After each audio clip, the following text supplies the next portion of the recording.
Estimate shows that by the end of September, our bank account balance will be minus $90,000. Patrick and Joe have spent the weekend debating the races at VIR and Petit Le Mans. Out of cash and out of time, only one decision seems possible. So what that means is it doesn't look like we can do VIR. Which is obviously unfortunate, but you know, it's the reality of the situation. That's really disappointing. Okay. There it is.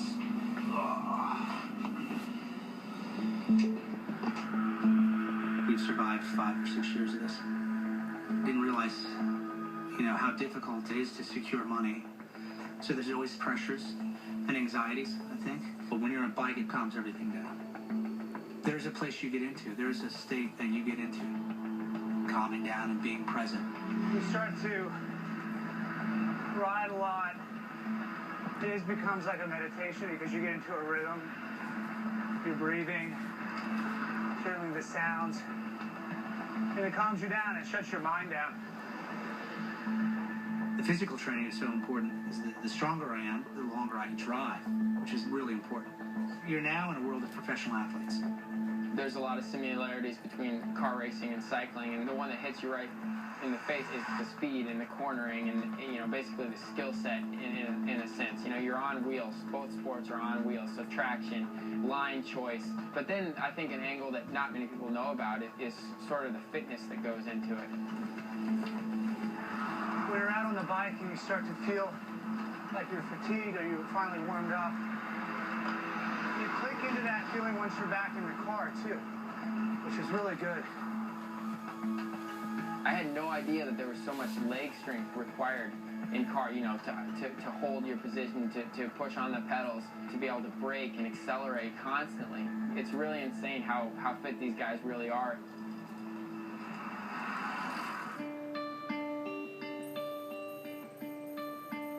With Dempsey Racing's financial problems forcing a cancellation at VIR, just one race remains for them to salvage their reputation.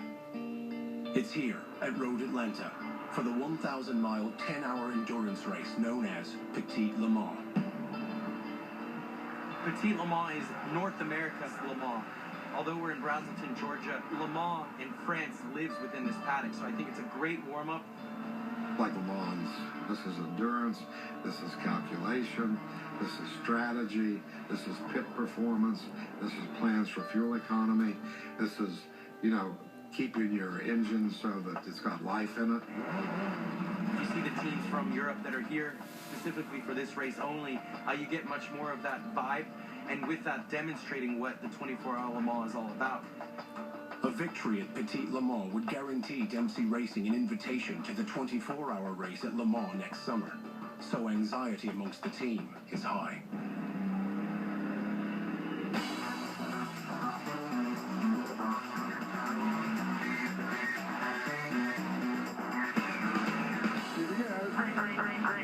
The 15th annual Petit Le Mans. What stories are going to be written after this one? As the day kicks into action, guest driver for the weekend Dane Cameron begins the race with an impressive opening stint. Dane drove great. He's a really, really talented driver, and he's a good friend of the team. We've known him for a long time. We knew going in that we had a lineup that could actually get us to the podium.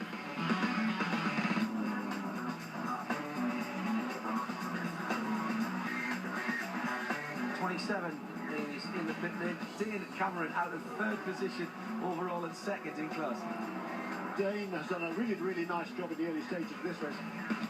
He will hand over to Joe Foster and later Patrick Dempsey, and they will bring this car home to the finish.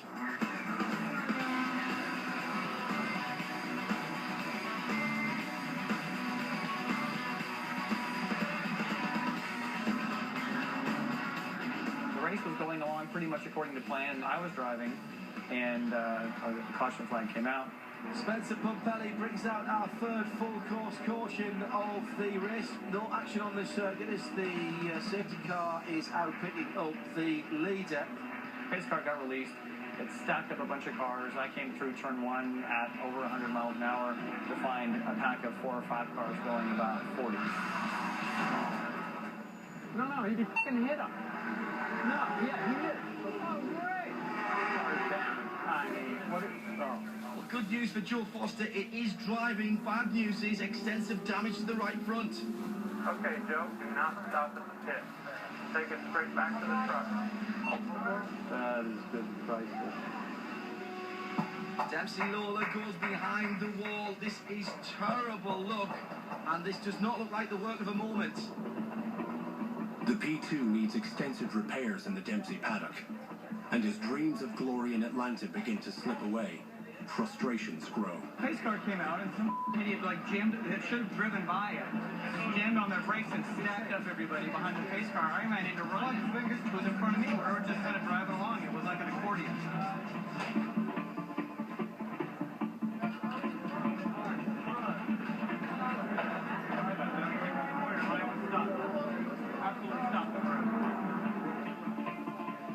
The incident that Joe had, I was really upset by that. Really angry. You know? The pace car's sitting there, you should have just picked up the leader. Let the leader drive by, you know?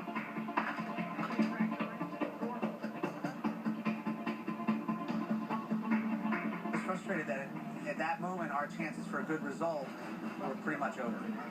We were done. And I was hoping we could have a good solid finish there.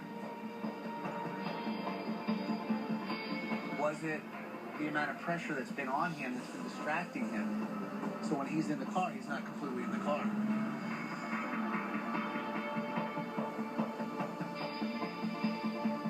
Then it became an exercise of, okay, so if this happens at Le Mans, you got to fix the car and get back out there.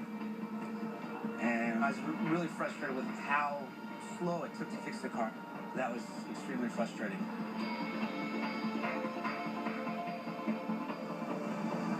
I just wanted to finish the race.